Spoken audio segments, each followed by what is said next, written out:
রায় শুনে নেতাকর্মীদের যে নির্দেশ দিলেন খালেদা জিয়া। 21শে আগস্ট গ্রেনেড হামলা মামলার রায় শুনেছেন কারাবন্দী বিএনপি চেয়ারপারসন খালেদা জিয়া।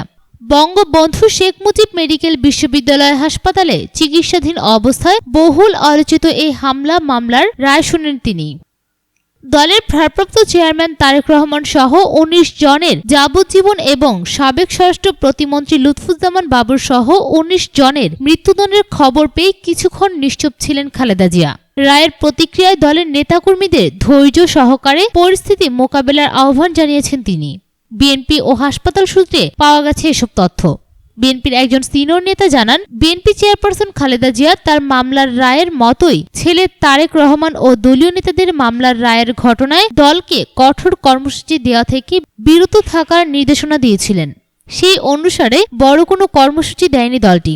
রায় শোনার পরও বিশেষ বার্তাবাহক দ্বারা দলীয় নেতাকর্মীদের হতাশ না হয়ে ধৈর্যের সঙ্গে পরিস্থিতি মোকাবেলার নির্দেশনা দিয়েছেন।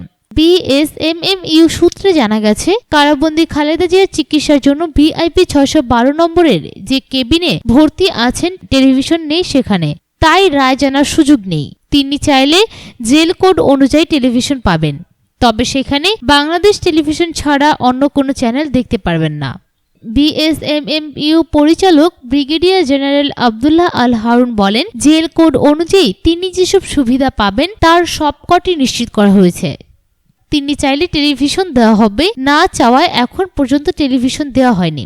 খালেদা জিয়ার চিকিৎসা গঠিত পূর্ণাঙ্গ মেডিকেল বোর্ডের সদস্যরা গতকাল বিকেলে তার স্বাস্থ্য পরীক্ষা করেছেন। এর আগে চিকিৎসকরা পৃথকভাবে দেখা করলেও পূর্ণাঙ্গ মেডিকেল বোর্ড তার স্বাস্থ্য পরীক্ষা করতে পারেননি। তার আগের পরীক্ষার রিপোর্টগুলো পর্যালোচনা করেছেন তারা। খালেদা জিয়ার চিকিৎসায় গঠিত মেডিকেল বোর্ডের প্রধান ও বিএসএমএমইউর ইন্টারনাল মেডিসিন বিভাগের অধ্যাপক ডক্টর এম.এ. জলিল চৌধুরী বলেন, মেডিকেল বোর্ডের সব সদস্য তার স্বাস্থ্য পরীক্ষা করেছেন। রক্ত পরীক্ষা করার প্রয়োজনীয়তার কথা জানালে তিনি তাতে সম্মতি দেন। আজ তার রক্ত পরীক্ষা করা হবে। ওই পরীক্ষার রিপোর্ট হাতে পাওয়ার পর তার চিকিৎসার পরবর্তী ধাপ শুরু হবে। উৎস জাগো নিউজ .net। সব খবর সবার আগে পেতে ফ্রিকি নিউজের সাথেই থাকুন। ধন্যবাদ।